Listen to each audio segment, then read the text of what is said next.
AP రాజధానిగా అమరావతికి చట్టబద్దత కల్పిస్తూ రూపొందించిన బిల్లును రేపు కేంద్ర కేబినెట్ ముందుకు రాబోతోంది. ఈ బిల్లును కొద్దిసేపటి క్రితం అధికారులు పోర్టల్లో అప్లోడ్ చేశారు. ఏపీ పునర్విభజన చట్టం సవరణ బిల్లుగా పేరు పెట్టారు.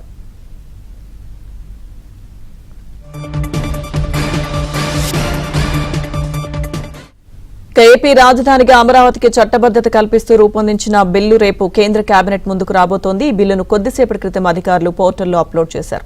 పూర్తి సమాచారం మా ఏపీ బ్యూరో చీఫ్ రామారావు అందిస్తారు. రామారావు. లక్ష్మీదుర్గ ఏపీ రాజధాని అమరావతికి చట్టబద్దత కల్పిస్తూ ఆంధ్రప్రదేశ్ అసెంబ్లీ చేసిన ఏకగ్రీవ తీర్మానాన్ని కేంద్ర ప్రభుత్వం పరిగణలోకి తీసుకుంది. ఈ తీర్మానం ప్రకారం రేపు కేంద్ర కేబినెట్ లో ఆమోదించిన వెంటనే పార్లమెంట్ లో ప్రవేశపెట్టాలని నిర్ణయించారు. ఆంధ్రప్రదేశ్ రీఆర్గనైజేషన్ అమెండ్మెంట్ బిల్ 2026 పేరిట ఈ బిల్లును ఇంట్రడ్యూస్ చేయబోతున్నారు. బిల్ నెంబర్ 105 ఆఫ్ 2026 గా దీన్ని పేర్కొన్నారు. కొద్దిసేపటి క్రితమే ఈ బిల్లును పోర్టల్లో అప్లోడ్ చేశారు. క్యాపిటల్ ఆంధ్రప్రదేశ్ పునర్విభజన చట్టం 2014లోని పార్ట్ 2లో సెక్షన్ 5 లో ఉన్న సబ్ సెక్షన్ 2 కి మార్పులు తీసుకురావాలని నిర్ణయించారు.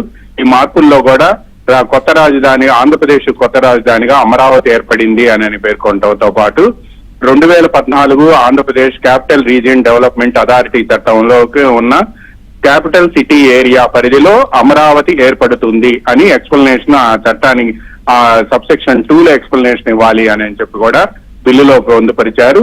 రేపు కేబినెట్ లో ఆమోదం పొందిన వెంటనే కేంద్ర హోంశాఖ సహాయ మంత్రి ఈ బిల్లును లోక్సభలో ప్రవేశపెడతారు. ఇది సింపుల్ బిల్లు కావడంతో దీన్ని వెంటనే ఆమోదిస్తారు అని చెప్పి కూడా ఆశాభావం వ్యక్తం చేస్తున్నారు. రేపు సాయంత్రానికి ఈ బిల్లు లోక్సభ ఆమోదం పొందే అవకాశం ఉంది అని ఏపీ ప్రభుత్వానికి సమాచారం అందింది. అక్కడున్న తెలుగుదేశం పార్టీ ఎంపీలు కూడా ఈ మేరకు రాష్ట్ర ప్రభుత్వానికి సమాచారం అందించారు. Lakshmi Rao. Okay, thank you Rama Rao. AP రాజధానిగా అమరావతికి చట్టబద్దత కల్పిస్తూ రూపొందించిన బిల్ రేపు కేంద్ర కేబినెట్ ముందుకు రాబోతోంది. పూర్తి అప్డేట్స్ మా ఢిల్లీ బ్యూరో చీఫ్ కృష్ణ అడిగి తెలుసుకుందాం. కృష్ణ.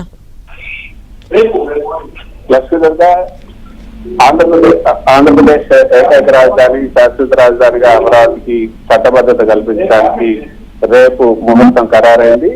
లోక్సభలో ఈ యొక్క అంశాన్ని రేపు ప్రవేశపెట్టబోతున్నారు. అమరావతి చట్టబద్దత కల్పించే అంశాన్ని, దానికి సంబంధించినటువంటి ఈ యొక్క బిజినెస్ ఏదైతే ఉందో దాన్ని ఇప్పుడు ఈ రోజు సర్క్యులేట్ చేయడం జరిగింది. ఈ రేపు జరిగే పార్లమెంట్ లో ఈ బిల్లును ఇంట్రొడ్యూస్ చేయబోతున్నారంటూ కూడా ఈ యొక్క ఆంధ్రప్రదేశ్ రీఆర్గనైజేషన్ అమెండ్మెంట్ బిల్ గా దీన్ని తీసుకురాబోతున్నారు. రేపు లోక్సభలో దీన్ని ఇంట్రొడ్యూస్ చేస్తారు. సమయం ఉంటే దీన్ని రేపే లోక్సభలో పాస్ చేస్తారు, ఎల్లుండి రాజ్యసభలో పాస్ చేస్తారు. ఒకవేళ రేపు లోక్సభలో ఇది ఇంట్రొడ్యూస్ చేసిన తర్వాత సమయం కేటాయించడానికి మళ్ళీ సమయం అడిగితే ఎల్లుండి ఇటు లోక్సభ రాజ్యసభ రెండింటిలో కూడా ఎల్లుండి దీన్ని చేసే అవకాశం ఉంది, ఆమోదించే అవకాశం ఉంది. అయితే ముందుగా అనుకున్న ప్రకారంగా కేబినెట్ రేపు ఉంటుందని అనుకున్నారు. కానీ ప్రధాని మోదీ విదేశీ పర్యటన నేపథ్యంలో రేపు ఈ యొక్క కేబినెట్ వాయిదా పడింది. ఈ బిల్లు ఆమోదించిన తర్వాత ఉభయ సభలు ఈ బిల్లును ఆమోదించిన తర్వాత కేబినెట్ ఆమోదం తీసుకోబోతున్నారు. కాబట్టి ఇది ఎట్టి పరిస్థితుల్లో కూడా రేపు లోక్సభలో ఇంట్రడ్యూస్ చేయబోతున్నారు. రేపే లోక్సభలో దీన్ని ఆమోదించే అవకాశం కూడా ఉంది.